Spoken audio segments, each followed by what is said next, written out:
¿Y si te dijera que la minería es mucho más que lo que escuchás por ahí? ¿O que este video, internet, tu computadora, tu celular y hasta la heladera de tu casa no existirían sin minería? Conoce a personas que se especializaron en distintas áreas que te van a mostrar cómo la minería impulsa la innovación, el progreso y transforma comunidades. Porque la minería es mucho más que una industria. Es trabajo, es desarrollo. La minería es futuro. Hola, ¿qué tal? ¿Cómo estamos? Bienvenidos. Este es otro nuevo episodio de MEF, el streaming de Minería Futuro. Y hoy tenemos un invitado súper especial. Nos acompaña el señor Rodolfo Tarraubela. Bueno, puedo decir muchas cosas de Rodolfo. Voy a contar que además de haber sido campeón de tiro, es concertista de guitarra, tocó en el Colón, es licenciado en finanzas, pero fundamentalmente, y el motivo por el cual está acá con nosotros, es que es un experto en temas ambientales y con mucha experiencia trabajando en comunidades muy cerca de aquellos importantes proyectos mineros que tiene la Argentina. Así que, Rodolfo, un gusto y bienvenido a nuestro programa. No, el gusto es mío. Muchas gracias por dar espacio a hablar de estos temas. No, tema que además es muy importante. O sea que nosotros en nuestro programa siempre queremos explicarle a la gente cosas que para aquel que está alejado de la industria minera es difícil ver. Y esto de que yo sé que vos viajás muy seguido a reunirte con gente de las comunidades mineras y a charlar y a estar cerca de esas comunidades que están lejos de todo, ¿no? ¿Cómo es la experiencia de subir a la montaña, juntarte con la gente de las comunidades, charlar, construir consensos con ellos? ¿Cómo es ese desafío? Primero que hay que ver que es otro lenguaje, ¿no? No es, uno cree que desde la ciudad uno cree que puede explicar algo y que la explicación racional va a ser la que le llega al otro. Y el desarrollo teórico que logramos, que es una teoría única en el mundo para el tratamiento de conflictos, concretamente se llama Sistema de Transparencia Comunitaria, fue hecho desde el otro lado, fue hecho desde la experiencia primero, desde el llanto, desde la frustración, desde el no poder entenderte. Y lo más importante que hay para poder comunicarte es lo afectivo. O sea, ¿cómo hago? Si yo vengo acá porque ya te conocí previamente, y si no hubiera dicho, me van a meter en un lugar que yo no conozco, ¿por qué? ¿Qué sé yo? ¿Para qué será? O sea, dudaría, ¿no? Un montón de cosas. Entonces lo primero que hubo fue un enlace emocional que fuiste haciendo, que me llamaste, que bueno, ¿y por qué no te venís? Y qué sé yo, y nos conocemos acá, y escuchá. Bueno, entonces, y eso que fue constructor, nosotros decimos construcción de un lazo emocional. Entonces, lo primero que uno tiene que hacer con las comunidades es la construcción de un lazo emocional antes de sentarse a una mesa de diálogo. Entonces, lo más difícil es esa construcción, que cuanto la persona por ahí más cerca de las ciudades está, es un poco más racional, un poco, ¿no? Un poco. Pero y cuanto más alejado es absolutamente emocional. Entonces, todo tipo de acercamiento tiene que ver con construir lo emocional con el otro. Casi te diría, uno podría estar sin hablar con el otro y empezar a construir confianza a partir de la mirada, a partir de acompañarlo en el trabajo. O sea, nosotros tenemos un equipo de 25 personas entre todo el equipo,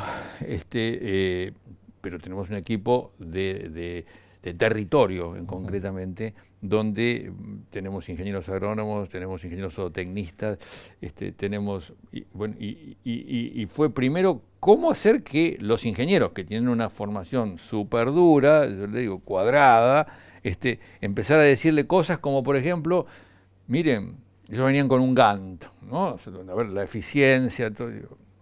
Yo sé que la palabra eficiencia para el ingeniero es como un bálsamo de alegría, le digo. Pero yo lo que necesito es que vayan a perder tiempo. Y decirle perder tiempo a un ingeniero es casi un insulto. Claro. Entonces, ¿por qué perder tiempo? Porque justamente en el después del trabajo, en el tomar mate con el otro, en el mirarse, todo, iba a empezar a estar la construcción del lazo, ¿no? Entonces se divierte mucho y dice, a mí Rodolfo me dijo que venga a perder tiempo. Decía, no, así que se queda tranquilo, no tienen problema en llegar más, bien. Y que a mí me interesa más esa parte del perder tiempo que la otra parte, que sí le interesa a quien está ahí, por supuesto, porque quiere que mejoren sus animales, que mejoren su agro, que mejoren su trabajo de campo en particular, ¿no? Vos mencionaste recién la palabra Gantt, que vos y yo sabemos perfectamente que es un gráfico con una línea de tiempo para... Pero es una palabra que por ahí para el que no está acostumbrado se la tenés que explicar. Si le tenés que explicar a alguien qué es ODS, ¿qué es una ODS?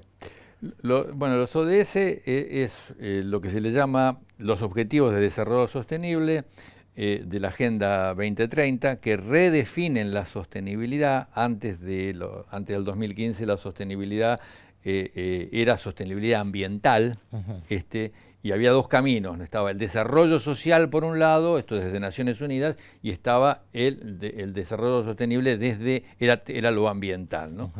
En cambio, en los ODS va a empezar, se pueden definir, son 17 objetivos, 169 metas, que se pueden definir en una oración: desterrar el hambre y la pobreza del mundo, combatiendo la desigualdad y la injusticia y protegiendo el planeta. En esa frase está todo la esencia de los ODS. Después el cómo se podrá debatir muchísimo, porque va a haber aquellos que van a decir el cómo es el Estado debe pagarle para esto, y otro que va a decir no, el privado debe empezar a trabajarse en conjuntos para que pueda hacerse estos objetivos, o los ODS en particular. Pero en lo particular, más allá del cómo, me parece que son objetivos maravillosos para tenerlos como orientación de la humanidad. ¿Qué cambio de paradigma esta época de la humanidad, en donde se plantea desde el desarrollo esta idea de construir un mundo mejor, generando puestos de trabajo, mejorando la calidad de vida de la gente? Y hablábamos esto, vos me decías, bueno, para ayudarle a alguien a cambiar su calidad de vida, tengo que empezar a llegar desde lo emocional, desde lo sentimental, desde la construcción de la confianza. Todo esto se va a terminar convirtiendo de nuevo que es un proyecto de desarrollo de minería, digamos, ¿no? De minería que tiene que ser sustentable y en construcción con las comunidades donde esto sucede, porque no es que uno puede poner un desarrollo minero donde quiere, es donde está el material. Y para eso necesitas el consenso de las comunidades a donde eso sucede. Hay una palabra que es clave en esto que se llama licencia social. Tenés que construir una licencia social con la gente que está cerca de estos proyectos mineros. ¿Cómo es ese trabajo de construcción de licencia social? Primero yo querría que definamos qué es licencia social, ¿no? Porque quien dice la palabra licencia cree que tiene que ir a algún organismo del Estado para tener una licencia, que tenés la licencia. Un diploma, una tarjeta, algo que te diga, tengo la licencia, mirá que tengo la licencia. No, en realidad esto fue inventado en los 90, y fue inventado también por grupos de minería. Empezó de a poquito a ver, acordate que en el año 92 recién comienzan los temas ambientales, ¿no? Antes no había ni Secretaría de Ambiente, digo, uno se olvida, ¿no? Y claro, esto está acá nomás, pero antes no había ni eso, ¿no? Yo recuerdo que mi señora estaba en una manifestación antiminera en Tacna, entonces yo le pregunté en su momento a un ingeniero de alumbrera, mucho después de todo esto, le digo, che, ¿qué pasaba en el año 91? Mi señora estaba en tal lado, dicen que todo el dique de cola era realmente todo lo que hace al relave de lo que llaman la laguna de sacrificio, se tiraba al río en esa zona. ¿Me mira? Año 91. Ah, sí, no había temas ambientales. Claro. Pero para que no era la minería, era todo. Nadie tenía, era producir más, mejor, al menor costo y dar trabajo. Claro. Y después empieza a cambiar el riachuelo, acá lo hemos vivido. Ni hablar. Entonces digo, porque si no se echa las culpas solo a la minería, ¿no? Con lo cual eso fue cambiando absolutamente en el tiempo y empezó a tener otros requerimientes. Cuando empezó a haber situaciones sociales, entonces hubo un grupo de gente que trabajaba en estos temas y que tenía que ver con la minería también, que dijeron, no, lo que hace falta es una licencia social, como una aprobación de la comunidad. Ajá. Y entonces la pregunta que es, ¿pero y quién es la comunidad? O sea, la aprobación de la comunidad, ¿quién es la aprobación del intendente? Claro. La aprobación del barrio. El consejo ¿El consejo de ancianos? de ancianos que se reúnen. O sea, ¿quién es? ¿Del cacique? ¿Por qué? Entonces, va a surgir, y en esto una situación que hablábamos fuera de cámaras, que era un caso que ocurrió en Andalgalá, donde hubo un juez que dijo, no le daré la autorización para funcionar hasta tanto me pueda garantizar paz social de acuerdo al criterio del suscripto. O sea, el juez, a su propio criterio, iba a estar diciendo, para eso tuvo 10 años suspendida esa empresa. 10 años no pudo hacer nada. Entonces vos decís, entonces pará. En este caso era el juez el que iba a determinar si tenía o no, ¿no? Tenía. En otro caso, una población, 10.000 habitantes. Hay 50 tipos que no les interesa minería y hay 10 que son violentos.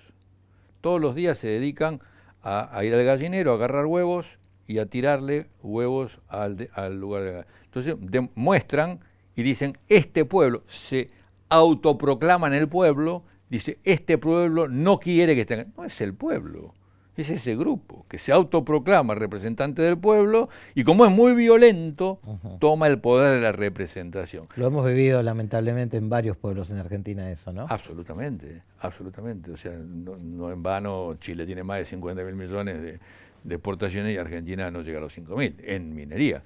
Pero eso tuvo que ver mucho con la antiminería fomentada políticamente también.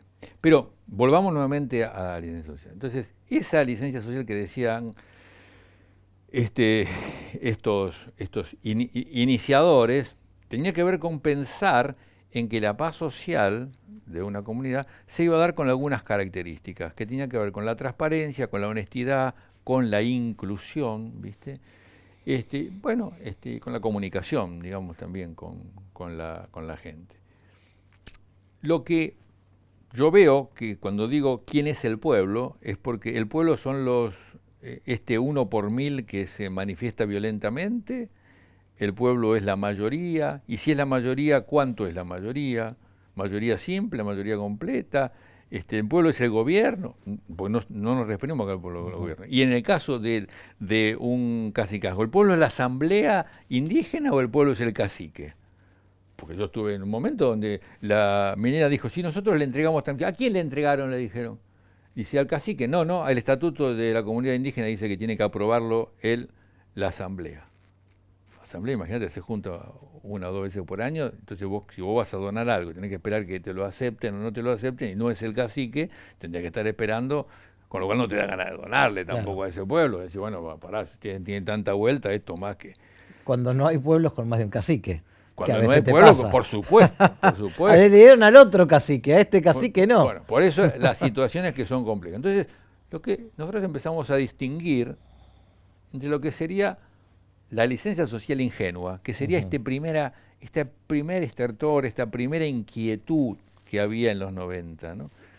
Y lo que hoy planteamos es una licencia social profesional, que no tiene que ver con esta cuestión de solamente hablar de honestidad, porque decir, honestidad, respeto, dicen estos primeros principios.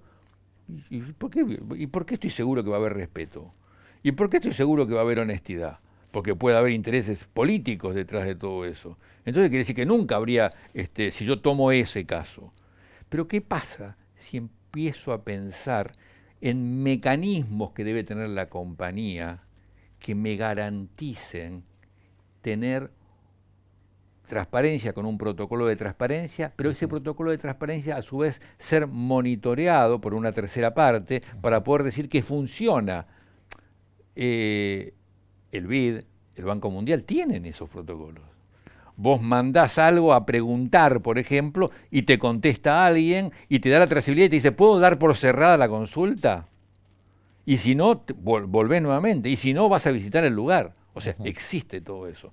En minería debe de existir todo eso. Nosotros desarrollamos ese protocolo. Protocolo de transparencia, más un protocolo de consultas, quejas y sugerencias. Con lo mismo, trazabilidad. Yo te hice la consulta, ¿por qué es la diferencia? Porque si no, yo te hago la pregunta, vos me la contestaste y después dices, nadie me contestó a mí, Nadie me contestó. Yo estoy sin que nadie me conteste. Entonces se autoproclama con el derecho a cortar la ruta. Claro. Entonces, si vos tenés la trazabilidad de eso, quiere decir que hiciste la consulta, tenés la respuesta, tenés el cierre de desacuerdo, tenés toda la situación, bueno, entonces ya ahí está. Ahora, quiero seguir cortando la ruta, entonces tengo ahí diferenciar entre el delincuente oportunista, que puede ser aquel que te esté extorsionando, que esté ante una extorsión determinada, porque no se nombra en la primera licencia social como que eso pudiera existir. Era como que había del síndrome de los pueblos buenos. O sea, existe el rasgo del pueblo bueno, como el rasgo del buen salvaje, digamos, ¿no? En este caso, uno tiene que pensar en todo si querés algo que sea una licencia social profesional.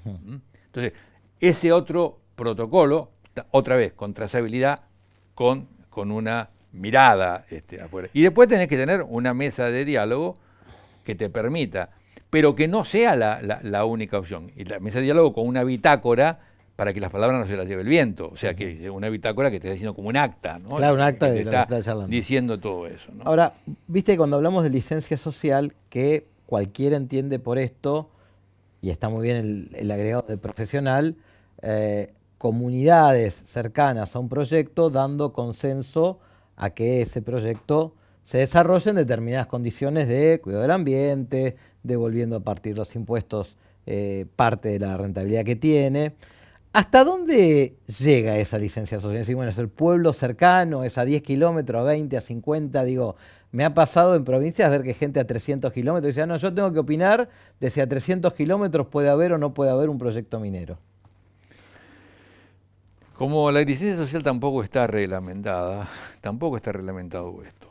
En general, las provincias empezaron a tener algunos, sí, reglamentos o leyes que obligan a las empresas a tener un porcentaje de un 70% por ahí de empleados o de obreros que tengan que ver con la localización en la provincia. Pero después entonces empieza tu pregunta. Resulta que la localidad dice, no, nosotros queremos que primero, o sea, esto me tiene que contratar desde acá. Con lo cual empieza a haber un tema de capacitación. O sea, el viejo paradigma que era, yo ponía el aviso en el diario, porque era el viejo paradigma, ahora no se pone más en el diario. Entonces, y vos decías, elijo a los mejores. Ahora no podés hacer eso. Ahora tenés que decir, ¿cuál es tu mejor capacitación para capacitar a la potencialidad que tengo en el lugar? Entonces, empezás a fomentar en eso. ¿Dónde? Primero, al pueblo, a la comunidad, donde vos puedas dar lo mayor posible. No es una cuestión de cantidad de kilómetros. En general, lo que se hace es el foco 1, el foco 2 y luego la provincia, digamos, ¿no? Pero eso, si bien puede, en algunos casos, la industria dice, pero esto va en contra de la competitividad porque me trae más costos, yo les pregunto, ¿por qué siempre tengo que preguntar por un costo escondido que nunca contemplan y que les costó millones, que es el del conflicto? El del conflicto social. Yo tengo un caso muy particular que fue Yacyretá. No es minero, ¿no? Pero es energético, ambiental energético. Voy a Yacyretá y veo que había 40 personas dedicadas al tratamiento y al sostén de una comunidad de 35.000 personas que habían sido relocalizadas. O sea, andá viendo los números, 35.000, ¿no? O sea, es un pueblo entero.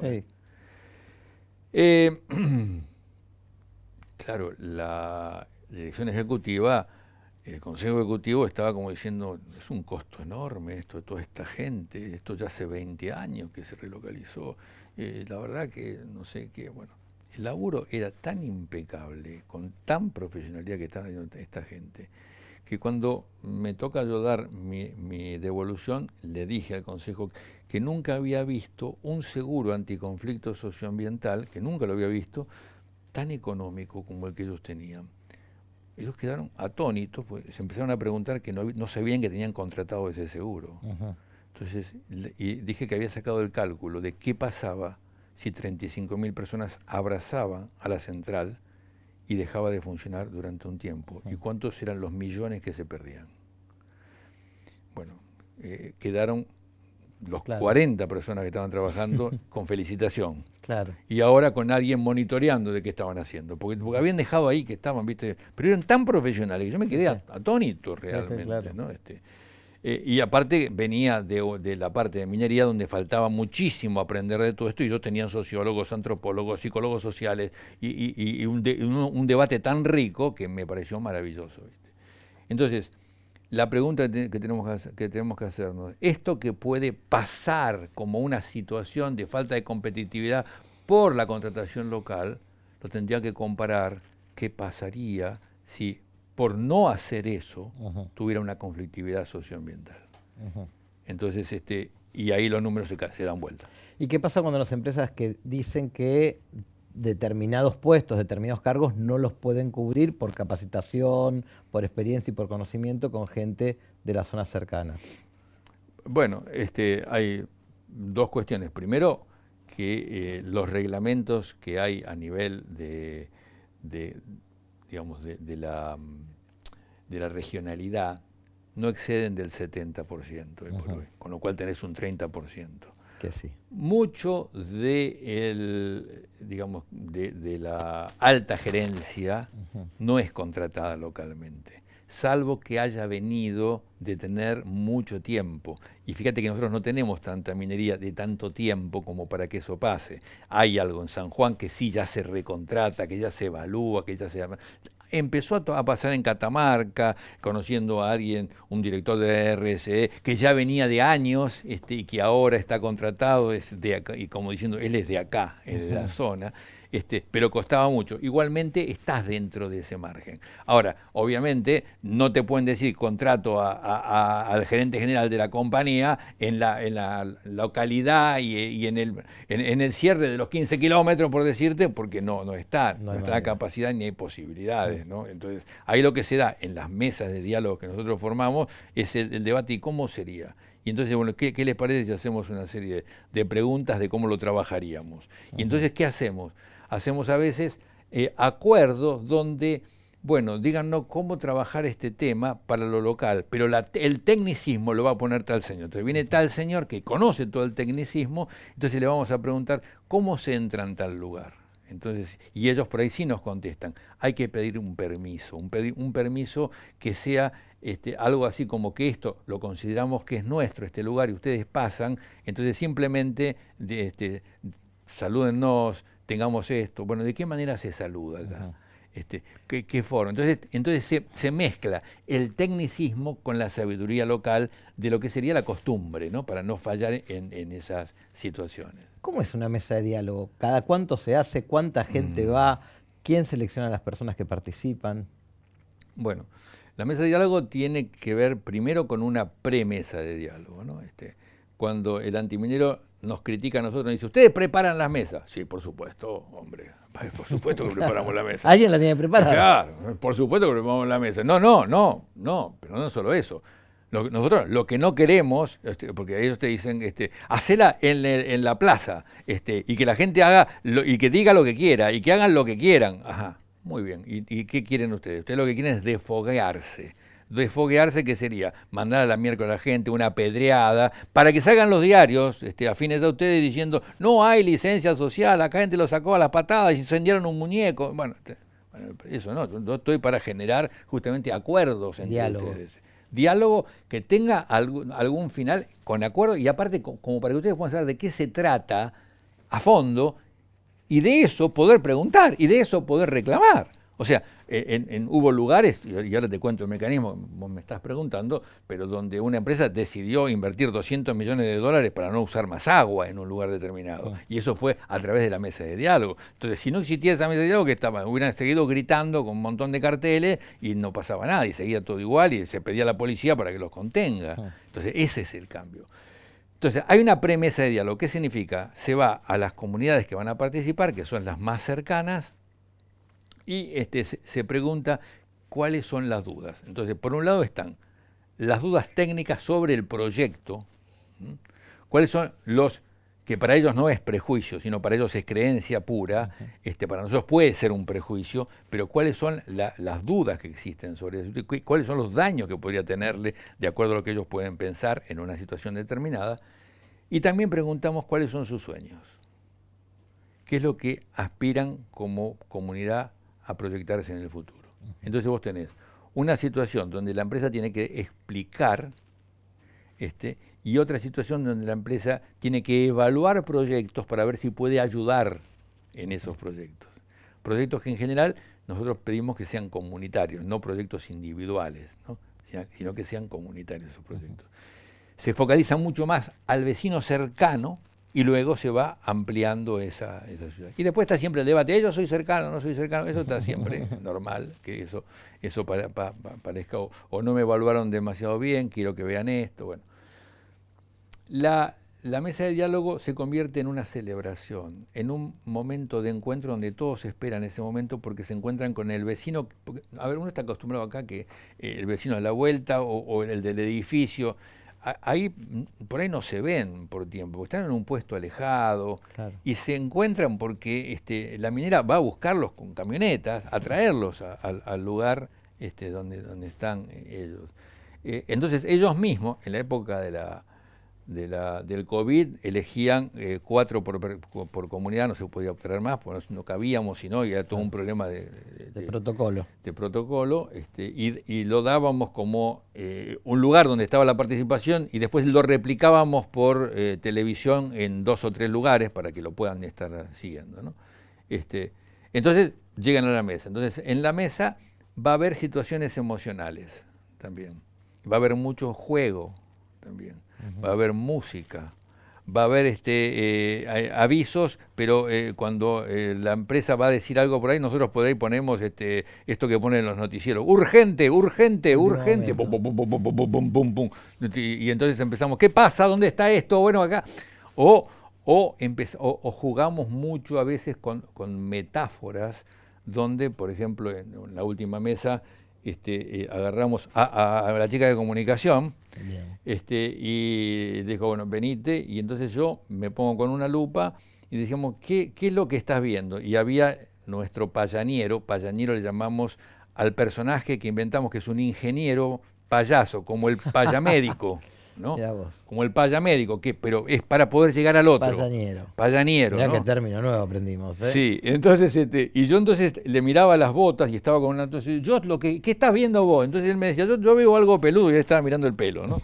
Y yo no estoy totalmente de desacuerdo, me parece que está diciendo pavada, porque yo estoy mirando que esto es liso. No, ¿qué liso? Está lleno de pelo, pero ¿dónde están los pelos? No veo nada. Entonces hacíamos todo lo que implicaba que tener una mirada diferente y que a veces miramos en la complejidad de la minería, situaciones que a uno puede verlo de una cosa y otro puede verlo de otro, pero que como hay una complejidad, sí, como es el ser humano en su interior, si yo me fijo un pedacito nada más, ese pedacito puede ser peludo, pero como puede ser también... Y eso se debate con la gente se ríe. Otra vez repartimos rosas, ¿no? Entre las chicas que había ahí. Entonces cuando empezamos a repartir las rosas, nos preguntamos, ¿de dónde las estás agarrando las rosas? Y cada uno dijo, acá. Digo, ¿y por qué no las agarras por las espinas? Que soy tonta, decía yo, que me agarra por la espina, me pincho. ¿Y por qué acostumbramos a la gente a agarrarla por las espinas? ¿Por qué nos gusta hablar mal del otro y nos dedicamos a las espinas? Y no nos dedicamos al perfume. ¿Por qué no nos dedicamos? Y empieza la gente a debatir cosas. Entonces, debatimos eso, ponemos a veces un video, el país de los tenedores largos. Entonces un video donde el tenedor no te alcanzaba para comer vos, entonces no se puede comer, bueno, pero miremos estos otros. Y entonces los otros inventaron una forma de comer, que era agarrarlo y darle de comer al otro, y el otro te daba de comer a vos. Entonces empezaron a decir, uy, pero qué idea, o qué. Y entonces se juega con digamos, temas duros. El payanero puede decir, por ejemplo, cosas como, para entender qué es una cuenca, cómo es el río y dónde pasa el acueducto. Entonces agarra un mate y agarra a la gente, todos saben el mate, sí, bueno, voy a tomar agua. Entonces pone así el agua, entonces cuando le muestra, y no estaba el agua hasta arriba, no se veía el agua. ¿Usted ve el agua? No, pero tiene agua, pues ustedes vieron que puse, sí. Bueno, ahora vamos a poner más, lo llena. ¿Ahora ven el agua? Sí, se ve el agua. Bueno, entonces vamos a ver esto. Se toma el mate y va viendo. Ustedes vieron dónde saqué el agua, abajo. Ahora, hay momentos donde no se ve, pero está. Si yo, lo que sería la cuenca del río, lo que sería, no lo lleno con lo mismo que saco, lo seco. Y ahí entonces la gente entendió. Y la secretaria de Aguas del gobierno dijo, voy a tomar eso, yo me mato explicando. Me encantó, me encantó. Entonces buscamos muchas formas de explicar, para que el otro pueda entenderlo, ¿no? Es que el gran problema es cómo construir consensos y cómo construir diálogos que lleven hacia una mirada productiva y no hacia una mirada destructiva, porque generando miradas productivas construimos valor, damos trabajo, construimos riqueza, y generando miradas destructivas, bueno, generamos atraso, generamos pobreza. Ahí lo que hicimos una vez con todo fue la huella positiva. Porque en general se habla de la huella minera como la huella negativa. ¿Cuál es la huella ambiental? Entonces vimos la huella positiva. Yo me acuerdo que entré a la sala y dije, quiero perdonarles a todos porque debo de haber matado a algunas hormigas y seguramente a algunas bacterias, porque vengo pisando y yo cosas que no veo. Digo, porque había pasado que había un autopercibido cacique que había salido por los medios mostrando 2 truchas. Sí, me acuerdo. Que habían muerto y se están matando las truchas del lugar. Y era porque una empresa había donado un puente en un lugar donde existía mucha peligrosidad, porque se habían quedado y habían casi muerto 2 personas en un auto. Nosotros perdimos una camioneta, se nos había hecho pomada, porque el hielo se corta a veces cuando vos pasás, y entonces se te queda la camioneta, y en ese frío podés morir, ¿no? Entonces eso hicieron una. En eso puede ser que hayan matado 2 truchas haciendo un puente. 2 truchas, puede ser.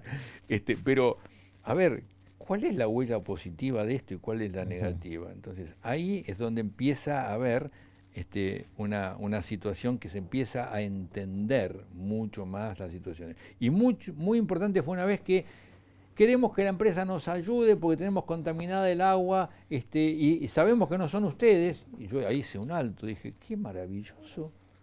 O sea, antes acá tuviéramos tenido una marcha por el agua contaminada y usted dice, sabemos que no son ustedes porque son bacterias, me dice. Si hubieran sido ustedes teníamos que haber sido minerales, pero entonces tienen que haber sido nuestros propios animales, decía.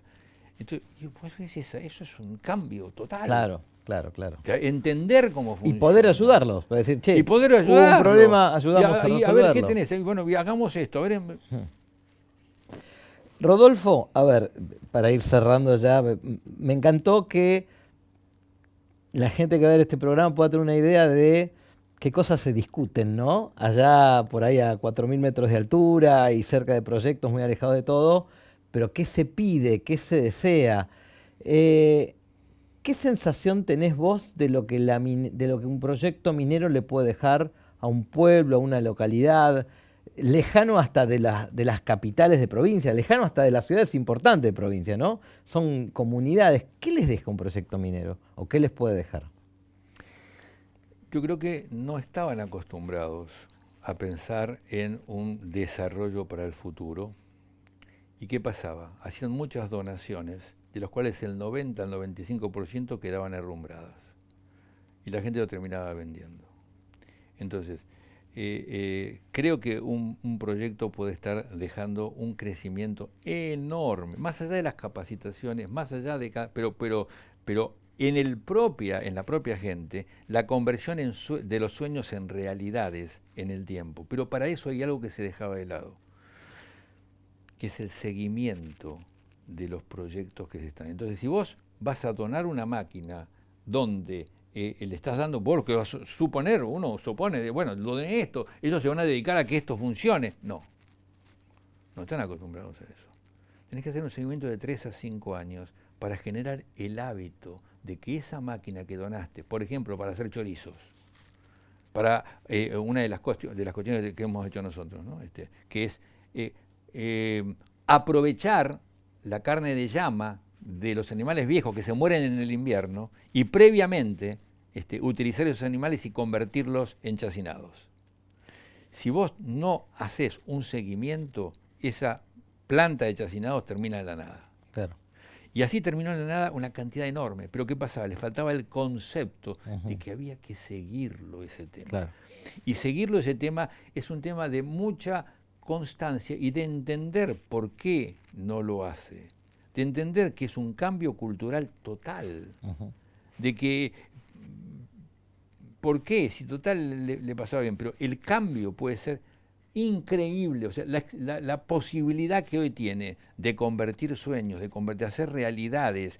No hablo del proyecto en sí mismo, el proyecto en sí mismo tiene su propia vida, tiene su propia gente, sino todas las comunidades a los costados. Y para eso hay que hacer una línea base de inicio, porque después se olvidan las cosas buenas. Claro. Y esa línea base de inicio, ir recordándola en el tiempo. Estábamos acá.